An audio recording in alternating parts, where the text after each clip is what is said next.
Kali ini kita akan coba melihat kendala ya dalam penanaman budidaya melon di media tanah. Nah, kalau kita lihat, nah, cek di situ. Hari ini kita sedang melihat tanaman. Nah, ini tadinya tumbuh ya, bagus ya, dengan segar seperti biasanya.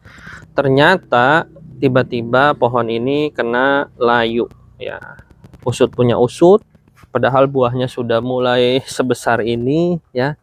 Ternyata kita lihat bagian perakaran ya, ini terdapat ulat tuh.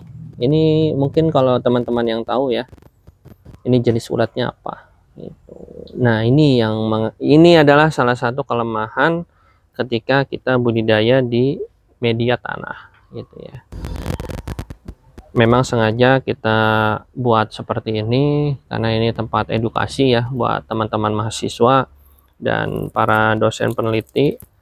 Jadi salah satu kelemahan jika kita menggunakan media tanah yang sudah lebih dari bertahun-tahun ya, kebetulan kami media tanahnya sudah hampir 3 tahun kita tanam dan tidak pernah kita ganti ya.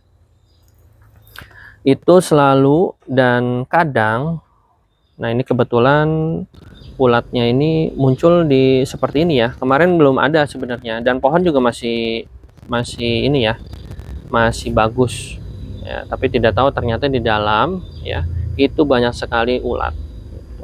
Khawatir di saat kita pengolahan tanah ya, itu kebetulan kita kan pakai furadan ya, furadannya mungkin tidak tercampur ya Bang Leman ya, ya bisa jadi gitu, atau banyak faktor lain ya, bisa jadi kohe yang kita tambahkan itu ternyata mengandung banyak ulat gitu kan, sehingga mengganggu pertumbuhan dari si tanaman. Banyak faktor sebenarnya. Nah, akhirnya ternyata kita tidak cek berhari-hari, mungkin ya dari awal ya Bang Leman, ini bisa jadi ulatnya.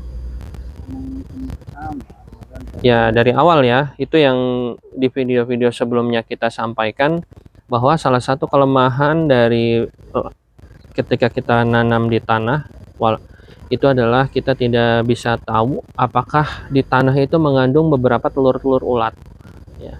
Walaupun misalkan biasanya ulat itu bertelur di kupu-kupu, misalnya dari kupu-kupu ulatnya bertelur di atas daun sini ya, terus tiba-tiba jatuh ke tanah ya. Dalam beberapa periode ternyata telurnya menetas, sehingga di dalam tanah ini banyak sekali mengandung ulat ya. Jadi ada cacing, ada ulat. Nah, beda ya. Kalau cacing mungkin baik untuk pengolahan tanah, tapi kalau ulat itu kadang menggerogoti seperti ini ya, sehingga akar-akar ini tidak kuat dan pada masanya dan pada waktunya ternyata sudah merusak tanaman seperti ini. Ini yang paling berbahaya sebenarnya. Sayang ya, kita sudah hampir, buahnya sudah sebesar ini, ternyata dalamnya banyak sekali ulat. Nah, ini nanti kita akan coba antisipasi dari beberapa tanaman yang ada. Ini nanti akan kita coba berikan furadan dan yang lainnya gitu ya, untuk mengantisipasi cacing atau ulat-ulat yang ada di sini. Kalau dilihat ulatnya ini jenis ulat apa ya, kita juga kurang paham. Nah, seperti ini nih, coba dicek ya, tuh ulatnya seperti ini ya. Ini yang dari tanaman kita yang ada di sini ya. Sayang sekali, mudah-mudahan sih bagi teman-teman bisa mengantisipasi ya seperti ini, karena banyak ya ternyata di dalam tanah ini banyak ulat yang kurang menguntungkan bagi tanaman melon. Ada beberapa jenis cacing yang memang bermanfaat untuk menggemburkan tanah. Ada juga beberapa ulat yang memakan, justru bukan mengolah tanah ya, malah menggerogoti. Itu pada intinya sih menggerogoti si tanaman ya. Ini tim sedang mengecek. Sayang banget ya. Bagi teman-teman perlu waspada ya, hati-hati. Itu adalah salah satu kelemahan ya ketika kita budidaya untuk sistem atau di media tanah ya, karena kita tidak bisa melihat perakarannya ya. Ternyata ya kemungkinan di setiap tanah ini banyak mengandung ulat juga, karena memang sudah terlalu lama ya kita. Nanti ke depan kita juga akan rubah media-media yang ada di sini, dan kita ganti menjadi media hidroponik yang tidak seperti ini. Ini kami juga buat bahan belajar ya. Kalau kita lihat, kita cek buahnya semuanya sudah mulai membesar dan sudah siap dibesarkan lebih besar lagi ya. Seperti itu. Mungkin itu yang bisa kita share pada kesempatan kali ini. Mudah-mudahan ini bisa bermanfaat buat teman-teman semua, khususnya yang sedang budidaya melon dengan media tanah ya.